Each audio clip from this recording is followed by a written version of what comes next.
Cette journée est la première organisation en fait publique du pôle Liège-Luxembourg et elle est organisée dans le cadre plus large de l'aide à la réussite qui est inscrite dans le décret paysage. Une des premières actions à mettre en place par les institutions du pôle et au sein du pôle est celle de créer un centre de didactique de l'enseignement supérieur et c'est dans ce cadre-là que cette journée est organisée. Donc nous avons au sein du pôle ce CEDES qui s'est mis en place au mois d'avril comme les autres commissions du pôle d'ailleurs et qui regroupe vraiment des représentants de toutes les institutions, quel que soit le type, la nature, enfin je veux dire toutes les institutions du pôle. Alors l'objectif du CEDES, donc c'est contribuer bien entendu à la réussite des étudiants puisque c'est dans le cadre de l'aide à la réussite que c'est mis en place, mais surtout en réfléchissant sur les pratiques des enseignants. Donc nous sommes persuadés qu'en réfléchissant sur ces pratiques, il peut y avoir des dispositions, des mesures qui soient prises et qui permettent peut-être de favoriser cette réussite des étudiants. Nous avons le plaisir d'accueillir 180 personnes. Donc beaucoup plus que ce que nous pouvions imaginer puisque nous étions un peu dans l'inconnu. On commence par en effet 4 ateliers. Donc là, ce sont vraiment des membres du CEDES qui gèrent l'atelier en collaboration avec des représentants des différentes institutions, ce qu'on appelle des intervenants pédagogiques du terrain, donc des coordinateurs des directions, des personnes qui relèvent de l'aide à la réussite, etc. Des thèmes ont été définis justement en adéquation avec les demandes du terrain et l'originalité de ces ateliers, c'est qu'ils reposent également sur des témoignages de représentants des différentes institutions. On veut capitaliser sur notre diversité et on est convaincu qu'il y a dans l'échange de pratiques énormément de bénéfices. On a essayé d'avoir une bonne représentativité des différents établissements dans le choix des témoins. Promotion sociale, haute école, diverses hautes écoles, universités. On a fait une espèce de petit ranking des thématiques qui nous paraissaient les plus urgentes, les plus interpellantes. On les a mis dans les mains de ces groupes de travail pour qu'ils se les réapproprient. Ce n'est qu'ensuite qu'on a cherché le dénominateur commun à ces différentes thématiques-là pour encapsuler ça dans une réflexion globale sur nos pratiques d'enseignement et le type de compétences à développer chez les enseignants du supérieur, qu'ils viennent des hautes écoles, de la promotion sociale ou de l'université. Donc ces compétences, elles sont par exemple dans l'atelier 1 la capacité à gérer l'hétérogénéité des étudiants. Le deuxième atelier, s'il fallait parler de compétences, c'est la compétence des enseignants à collaborer les uns avec les autres. Quels sont les enjeux de la collaboration? Le troisième atelier, de manière finalement encore plus générique, aborder la question du développement pédagogique, la nécessité finalement d'être réflexif. Comment faire? Est-ce qu'il y a des référentiels par rapport à ça? Et le dernier atelier, c'était la capacité finalement, puisque nous avons une focale au CEDES sur la première année, sur le premier bloc, dans quelle mesure prend-on en considération dès nos enseignements de première année les référentiels de compétences tels qu'ils existent? Je crois que les objectifs sont multiples. Très clairement, il y a effectivement une volonté de partage.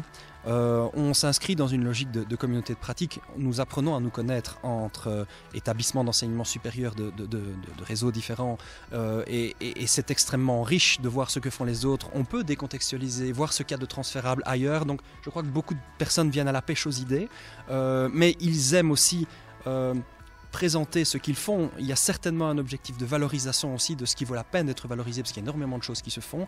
Le CEDES n'a certainement pas la volonté de réinventer l'eau chaude, ni de se substituer d'ailleurs à des services qui existent parfois déjà et de manière très performante dans les établissements.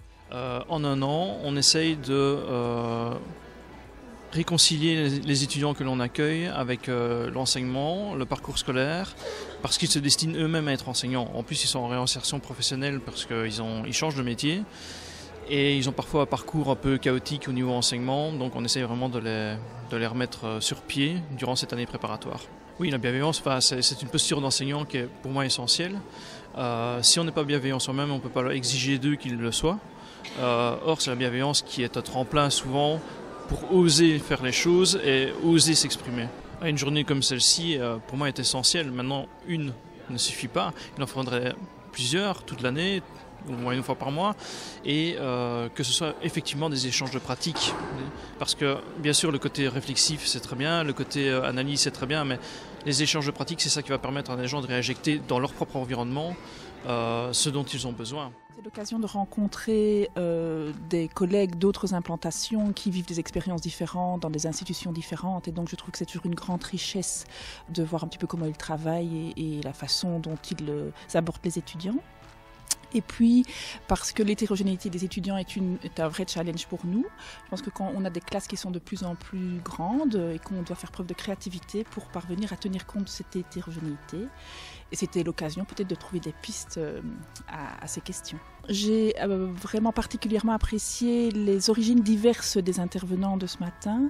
Je trouve qu'on a mis en valeur des expériences de différentes options, de différentes sections, etc., avec des publics très différents. Et puis, je me suis intéressée, je m'intéresse déjà depuis un certain temps à l'outil portfolio, et on a entendu parler d'une expérience particulière de l'atelier 1.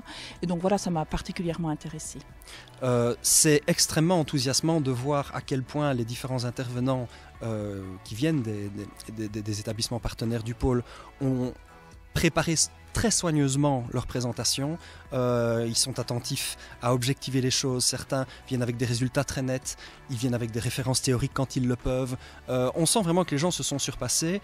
On voit aussi que dans les échanges, les gens prennent plaisir à dialoguer. Donc c'est vraiment très clair. La dynamique est vraiment bonne et elle est extrêmement prometteuse pour la suite. Il y aura en début d'après-midi, avant la conférence, un moment où les rapporteurs de ces ateliers viendront rendre compte des échanges, dans les grandes lignes bien entendu. Puis justement la conférence de Madame Ménard, professeure qui nous vient du Canada. Je me suis collée au thème même de la journée, qui est la réussite et la persévérance des étudiants de première année. Je vais aborder autant des aspects plus théoriques que de la réussite, la persévérance. Par exemple, les modèles théoriques qu'on a développés pour expliquer ce phénomène-là. Et ensuite, je vais plonger en classe parce que la classe est le nerf de la guerre. Alors, je vais plonger en classe pour regarder comment on peut redéfinir l'apprentissage comme enseignant et comment on peut redéfinir aussi notre enseignement pour permettre aux étudiants de mieux réussir.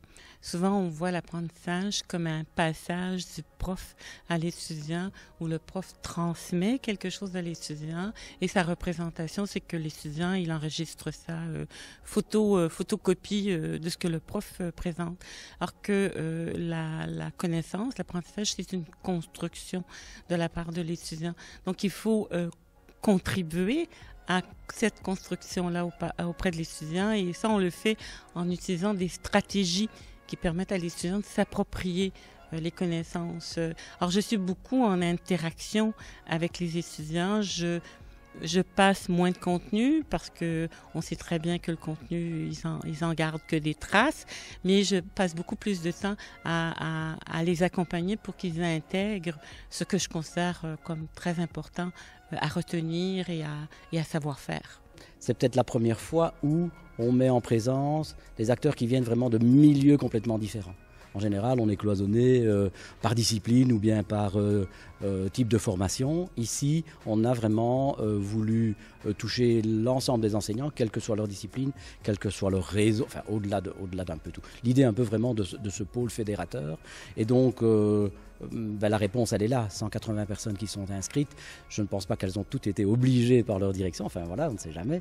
Mais ça répond peut-être à une envie vraiment de partager au-delà des champs d'action plus personnels de chacun.